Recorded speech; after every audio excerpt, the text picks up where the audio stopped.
Next हमारे पास है increasing and decreasing function. ठीक है, इंक्रीजिंग से आपको पता है बढ़ रहा है, ऊपर की तरफ जा रहा है। डिक्रीजिंग हमारे पास क्या है, नीचे की तरफ आ रहा है। तो फर्स्ट एंड सेकंड डेरिवेटिव हमने पहले भी चेक, हमने इंटर की बुक में जो है ये इंक्रीजिंग डिक्रीजिंग फंक्शन पढ़ा था। अब हम इधर भी पढ़ते हैं। थ्योरम 3.4 देखें।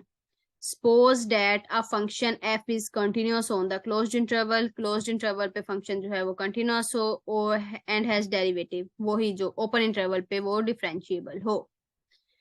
अगर हमारे पास फर्स्ट डेरिवेटिव उसका पॉजिटिव आता है तमाम एक्स के लिए, जो ए किसी भी इंटरवल पे, पूरे इंटरवल पे, ए से बी ओपन इंटरवल है, ठीक है, उस पे जो है हमारे पास फर्स्ट डेरिवेटिव पॉजिटिव आता है, तो हम कहते हैं ये हमारे पास क्या है, इंक्रीजिंग फंक्शन है। फर्स्ट डेरिवेटिव पॉजिटिव का मतलब है कि first derivative greater than zero, जिसको हम बोलते हैं कि एफ डैश ऑफ एक्स हमारे पास क्या है, ग्रेटर देन जीरो है।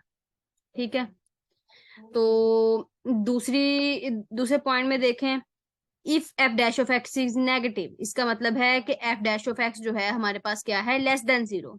F dash of x less than zero, first derivative less than zero, zero से छोटा आ जाए, नेगेटिव में चला जाए पूरे इंटरवल पे ए से बी, उसको हम कहते हैं डिक्रीजिंग फंक्शन। ठीक है, ये तो सिंपल बात है। फर्स्ट डेरिवेटिव लिया, उसको इंटरवल की वैल्यूज पे चेक करते हैं, हम कहते हैं कि इंटरवल इंटरवल पूरे इंटरवल पे पॉजिटिव है तो ये फंक्शन इंक्रीजिंग है, इस इंटरवल पे ये डिक्रीजिंग है। उसके बाद जहां पे इनकी जो है इंक्रीजिंग डिक्रीजिंग पॉइंट चेंज हो रहे हैं, जहां से इंक्रीजिंग आता आता फंक्शन डिक्रीजिंग में चेंज हो रहा है, वो जो एक पॉइंट होता है उसको हम मैक्सिमा या मिनिमा का नाम देते हैं। उसको सैडल पॉइंट, स्टेशनरी पॉइंट, कुछ भी वो हमारे पास निकल आता है, उनको चेक करने के जो है वो हमारे पास अलग अलग तरीके हैं। ये इन्होंने सारा जो है ये किया हुआ है, इंक्रीजिंग डिक्रीजिंग चेक किया हुआ है।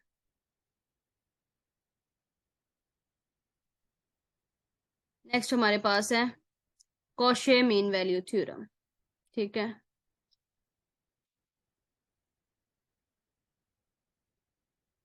सबसे पहले थ्योरम पढ़े 3.5, Cauchy mean value theorem. If two functions, अब इसमें हमारे पास क्या आ गया, टू फंक्शंस आ गए एफ एंड जी, कंडीशंस भी वही आ गई। ए बी पे दोनों क्या हो हमारे पास, कंटिन्यूअस हो क्लोज्ड इंटरवल पे, फिर डिफरेंशिएबल हो ओपन इंटरवल पे, और जी डैश ऑफ एक्स जो है वो जीरो ना हो पूरे इंटरवल पे, जी डैश ऑफ एक्स हमारे पास जीरो ना हो। Then there exist at least one point, फिर वर्ड्स पे देख लें, एट लीस्ट वन पॉइंट, कम से कम एक पॉइंट हमें मिल जाएगा। एक से ज्यादा जितने मर्जी, दो तीन चार पांच जितने मर्जी हो, कम से कम एक हमें मिल जाएगा। ये हमें कॉशे मीन वैल्यू थ्योरम ये हमें श्योरिटी देता है कि एक आपको लाजमी मिलेगा। Then there exist at least one point c belong to a b such that f of b minus f of a over g of b minus g of a is equal to f dash of C over g dash of c. पढ़ लिया इधर से mathematically, formula पता है आपको, सामने book में लिखा है। अच्छा जी, अब जो है वो मेरी बात सुने। Cauchy mean value theorem generalizes Lagrange mean value theorem. This theorem is also called the extended or second mean value theorem. इसको हम क्या बोलते हैं, extended mean value theorem भी बोलते हैं और second mean value theorem भी बोलते हैं। It established the relationship between the derivatives of two functions and changes in the function on the finite interval. ये देखे ना, ये क्या देता है Cauchy mean value theorem हमें, एक्चुअली ये चेंज ही है ना दो फंक्शन की, f of b minus f of a क्या है हमारे पास, चेंज है। कितना चेंज आया फंक्शनल वैल्यू ए से बी में, फिर डिनोमिनेटर में क्या है, वो दूसरे फंक्शन में g of b minus g of a, ये भी हमारे पास क्या है, चेंज है। तो उन्होंने कहा है जो कॉशी मीन वैल्यू थ्योरम है वो हमें रिलेशनशिप देता है, किसका रिलेशनशिप देता है, कि दो फंक्शन का चेंज जो है उसका रिलेशनशिप हमें किसके साथ देता है, उनके डेरिवेटिव्स के साथ, f dash of C over g dash of c. एक चीज आप नोट कर लें, उन्होंने थर्ड कंडीशन सिर्फ किस लिए बनाई है, क्योंकि उनको पता है कि डिनोमिनेटर में जी डैश ऑफ सी आ रहा है। ठीक है, g dash of C actually इस इंटरवल का ही कोई पॉइंट है ना, तो उन्होंने कहा है ये इंटरवल जो अपने सारे पॉइंट पे कभी भी जीरो नहीं हो सकता, क्योंकि जीरो हो गया तो इन्फिनिटी हो जाएगा। ठीक है ना, F dash of C over zero हमारे पास क्या आ जाएगा, इन्फिनिट आ जाएगा। तो ये आपने याद रखना है कि कॉची मीन वैल्यू थ्योरम जो है हमारे पास क्या है, लेग्रांज मीन वैल्यू थ्योरम की जनरलाइजेशन है। उसके बाद हम कॉची मीन वैल्यू थ्योरम को एक्सटेंडेड मीन वैल्यू थ्योरम या फिर हम सेकंड मीन वैल्यू थ्योरम भी कहते हैं। और लास्टली जो Cauchy mean value theorem actually हमें रिलेशनशिप देता है, फंक्शन की चेंज का रिलेशनशिप देता है उसके डेरिवेटिव्स के साथ, और इसका कोई भी मीनिंग नहीं है। ठीक है, ये चीज आपने याद रखनी है कि ये फंक्शन की चेंज, जो दो फंक्शन, एक्चुअली इसमें दो फंक्शन आ रहे हैं ना, तो दो फंक्शन की चेंज का रिलेशनशिप हमें उन फंक्शन के डेरिवेटिव्स के साथ देता है। दूसरी एक और चीज नोट करें जो मैंने नोट की है, ये देखें आप कि इन्होंने थर्ड कंडीशन में सिर्फ लिखा है g dash of x is not equal to zero. मतलब इन्होंने कहा है जी डैश ऑफ सी कभी भी जीरो नहीं हो सकता। इन्होंने इसको क्यों नहीं कहा g of b minus g of a is equal to zero?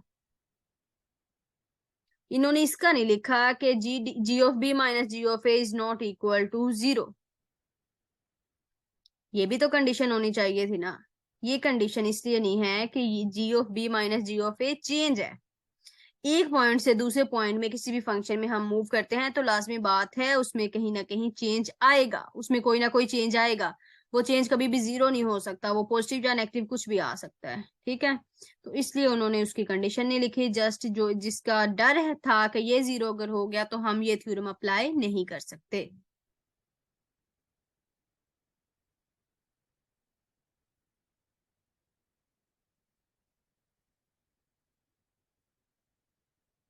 Next ये था, सारी जो है वो थ्योरम को अप्लाई करना सिखाया गया एक्सरसाइज में कि इस पे अप्लाई करें, इस पे अप्लाई करें।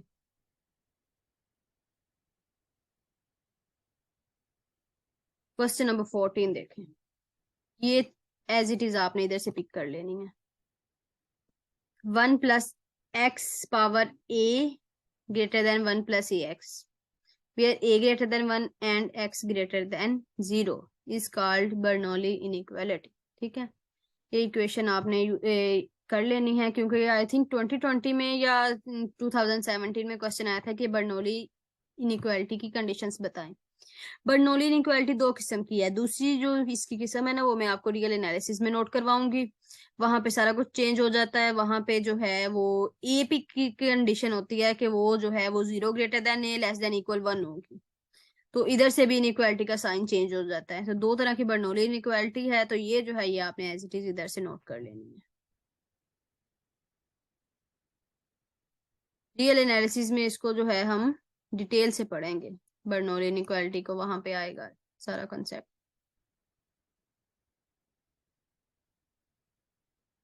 नेक्स्ट हमारे पास आ गया extended mean value theorem. Actually ये जो है हमारे पास क्या है, टेलर्स थ्योरम है। ठीक है, टेलर थ्योरम हम सबको आता है। टेलर फॉर्मूला, टेलर सीरीज जो हम फाइंड करते हैं वो हम सबको आती है। क्या है, इन्होंने कहा है एक फंक्शन हमारे पास गिवन है।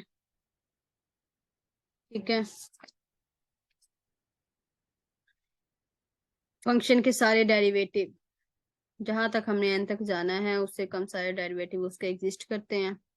और डेरिवेटिव सारे जो हैं वो कॉन्टिन्यूअस हैं, कहाँ पे, उस इंटरवल पे a × a + h। ठीक है, डेरिवेटिव हमारे पास जो है वो क्या है, कंटिन्यूअस है। और जो उसका nth डेरिवेटिव है वो भी एग्जिस्ट करता है उस इंटरवल में। nth डेरिवेटिव जो हम लेते हैं वो एग्जिस्ट करता है उस इंटरवल में। मैं एक बात आपको याद हो, मैंने आपको बताया था कोई भी फंक्शन लेते हैं उसकी जितनी डिग्री है, उसकी n डिग्री है तो उसका nth डेरिवेटिव एग्जिस्ट करता है और वो कांस्टेंट होता है, और n+ डेरिवेटिव उसका आ जाता है 0। ये चीज मैंने आपको बताई थी।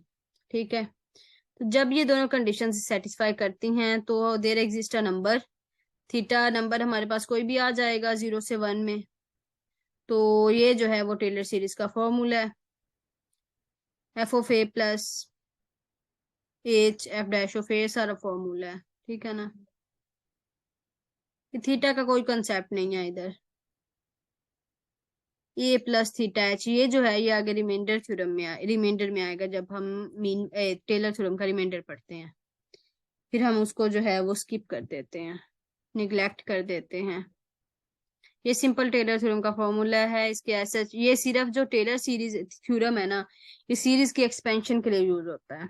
जहां पे हमें पता ना हो कि सीरीज की टर्म किस तरह की होंगी, हमको 3-4 टर्म्स चाहिए हो, हम टेलर थ्योरम लगाते हैं, टेलर सीरीज निकालते हैं उसकी 3-4 टर्म तक। तो हम एक आइडिया लगा लेते हैं, एक अप्रोक्सीमेशन के हमारी जो सीरीज है वो इस तरह की बनेगी।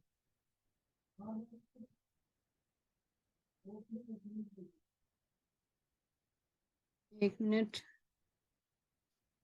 तो ये जो है इसका प्रूफ गिवन है, ये इन्होंने लिखा है।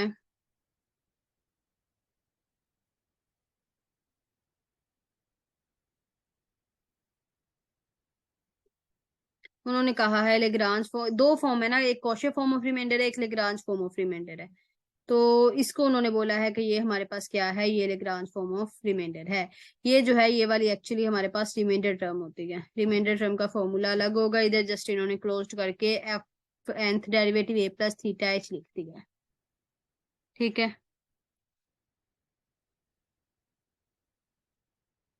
Corollary Maclaurin development with Lagrange form of remainder. सिर्फ आपने इधर से करेंगे तो जरा कंफ्यूज होंगे। टेलर थ्योरम अगर आपको याद है, उसमें एज को आपने जब उसका जो ओरिजिन हम लेते हैं ना, टेलर थ्योरम में हमारे पास कोई भी वो नंबर होता है ओरिजिन के अलावा, जब उसको हम जीरो ले लेते हैं, ओरिजिन पे आ जाता है हमारे पास सीरीज, हम ओरिजिन के अराउंड फाइंड करते हैं, तब हम कह देते हैं कि ये हमारे पास क्या है,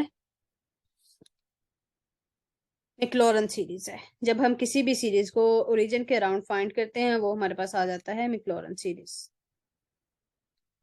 ये हमारे पास आगे जो है ये क्या है, Taylor theorem with Cauchy form of remainder. मैंने आपको बताया दो तरह के रिमाइंडर्स हैं, एक कॉशे फॉर्म ऑफ रिमाइंडर है, एक लेग्रांज फॉर्म ऑफ रिमाइंडर है। सेम वही फॉर्मूला यहाँ तक, ये जो सारा है ये टेलर सीरीज का फॉर्मूला है, जिसमें हम कहते हैं कि हमने रिमाइंडर को निग्लेक्ट किया है। साथ जब ये हमने रिमाइंडर लिख दिया, ये हमारे पास क्या आ गया, ये कौशे कौशे ने ये रिमाइंडर दिया था, लेग्रांज ने जो दिया था वो पीछे है। ये आपको याद करने की जरूरत नहीं है, जस्ट आपको पता होना चाहिए दो तरह के रिमाइंडर जो है वो इसमें एग्जिस्ट करते हैं। मैक्लॉरन सीरीज, इसको भी यहां से स्किप कर दें, ये हमारे पास आ जाती है, ये देखें टेलर सीरीज। ठीक है। एक्चुअली थ्योरम और सीरीज में जो फर्क है ना वो यही है, थ्योरम में nth टर्म एग्जिस्ट करेगी, अभी हमने ऊपर पढ़ा है ना टेलर थ्योरम, और ये जो है वो टेलर सीरीज है। सीरीज में इन्फिनिट टर्म एग्जिस्ट करती हैं, जब इन्फिनिट टर्म आ जाती हैं तो ये आर एन, एक्चुअली ये आर एन, जब इन्फिनिट टर्म आ जाती हैं तो ये आर एन जो है, जब इन्फिनिट टर्म आएंगी तो एक्चुअली बात उसका मतलब यही है कि n approaches to infinity, infinite terms है, तब आर एन हमारे पास जो है वो इसका रिमाइंडर वो जीरो को अप्रोच करता है। इसका मतलब इसमें जो है वो इन्फिनिट टर्म्स होंगी, इसमें सीरीज में हम इसी तरह लिखते हैं, अप टू सोन के वो आगे चलती जाती है, उसकी टर्म्स खत्म नहीं होती। ठीक है। तो let a function f have constant have continuous derivatives of every order on a into a plus h, then ये जो है हमारे पास वही टेलर थ्योरम का फॉर्मूला है। और लास्ट टर्म जो हमने रिमाइंडर को हमने क्लोज करके लिख दिया कि वो क्या है, हमारे पास यहाँ पे रिमाइंडर टर्म आएगी। ठीक है। Where R n is the remainder after n term in Lagrange और कोशे टर्म। दोनों ने क्या हमने कह दिया कि दोनों का फॉर्मूले को हमने क्लोज करके लिख दिया कि वो आर एन है। और जब हम कह देते हैं कि हमारे पास nth टर्म एन टर्म है और टर्म्स जो हैं वो इन्फिनिट हैं, इन्फिनिटी को अप्रोच कर रही हैं, तब ये आर एन जो हम लेते हैं हम कहते हैं कि वो जीरो को अप्रोच कर रहा है। जब जीरो को अप्रोच कर रहा है तो क्या है, उसको हम निग्लेक्ट कर देते हैं।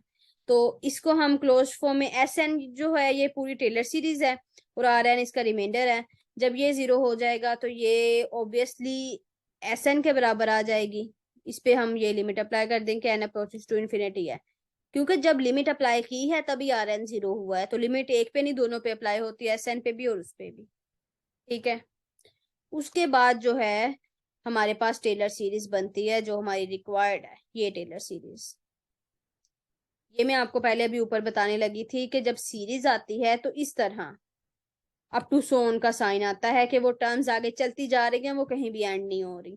जब थ्योरम की बात आती है तब थ्योरम में हम कहते हैं कि ये थ्योरम है, इसमें जो है रिमाइंडर टर्म एग्जिस्ट करती है और इसमें फाइनाइट टर्म्स हैं।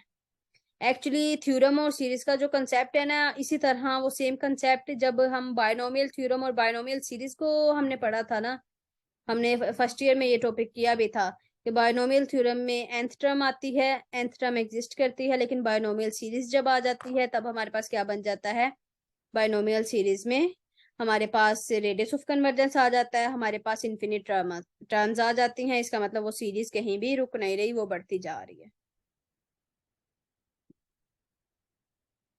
The Taylor series is not valid if any one, कोई भी अगर इनमें से एक कंडीशन सेटिस्फाई नहीं करती तो टेलर थ्योरम जो है, टेलर सीरीज वो वैलिड नहीं होगी। कौन सी कंडीशन है? कोई भी डेरिवेटिव इन्फिनिट हो गया तब भी ये सेटिस्फाई नहीं करेगी टेलर सीरीज। कोई भी डेरिवेटिव जो है वो डिसकंटिन्यूअस हो गया, उसके बाद जो है अगर हम कह देते हैं कि रिमाइंडर टर्म, अगर हमारे पास टर्म्स उसकी है वो एन टर्म इन्फिनिटी को अप्रोच करे भी तब भी उसका रिमाइंडर जीरो ना हो, हमने तो कह दिया ना जब वो इन्फिनिटी को अप्रोच करेगी तो रिमाइंडर जीरो होगा, ये हमने बोल दिया इधर इस स्टेप में। तो अगर वो जीरो को अप्रोच ना करे उसका remainder term after applying limit, then हम कह सकते हैं कि यहाँ पे भी हम जो है वो टेलर थ्योरम यूज नहीं कर सकते।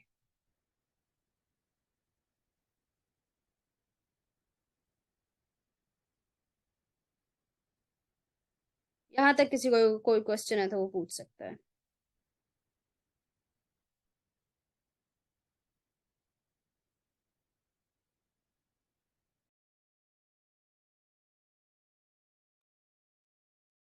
नेक्स्ट हमारे पास है मैक्लॉरन सीरीज। ठीक है, मैंने आपको अभी बताया है सिंपल, आपको अगर टेलर सीरीज का फॉर्मूला याद है, आपने करना यूं है कि उसमें जो हम कोई भी पॉइंट लेते हैं ना ए, उसकी जगह हमने जीरो पुट कर देना है और ओरिजिन के अराउंड हमने जो है अपनी सीरीज फाइंड करनी है, उसको हम बोलते हैं Taylor series. If a function f possesses continuous derivative of every order on x is zero to x, ये देखें पहले इधर क्या था, ए था, अब हमने उसको जीरो पुट कर दिया, तब उसका रिमाइंडर जो है हमारे पास जीरो होगा। हम कहते हैं कि एन जो है अप्रोचेस टू इन्फिनिटी है। तो ये जो है हमारे पास मैक्लॉरन सीरीज का फॉर्मूला आएगा। फिर नोट कर लें, सीरीज है तो ये डॉट लगे हैं, इसका मतलब टर्म्स बढ़ती जा रही हैं आगे से आगे। This expansion called Maclaurin series, इस एक्सपेंशन को हम बोलते हैं Maclaurin series. Can be easily deduce from the Taylor series by putting a is equal to zero and h is equal to x. Easily हम जो है वो टेलर सीरीज से इसको फाइंड कर सकते हैं। वही कंडीशंस हैं टेलर और मैक्लॉरन की सेम, के उसके जो है वो कोई भी डेरिवेटिव जो है वो इन्फिनिट नहीं होना चाहिए, अगर इन्फिनिट होता है तो ये हम अप्लाई नहीं कर सकते। उसके बाद डिसकंटिन्यूस नहीं होना चाहिए और रिमाइंडर उसका जीरो ही होना चाहिए। अगर जीरो नहीं होता तब भी हम टेलर सीरीज मैक्लॉरन सीरीज जो है वो अप्लाई नहीं कर सकते। बेसिक जो सीरीज हैं जैसे ये e power x, sine x, cos x, one one plus x, I think नहीं, one over one plus x, one over one minus x, ये जो सीरीज है बेसिक आपने याद करनी है, एल एन की भी करनी है।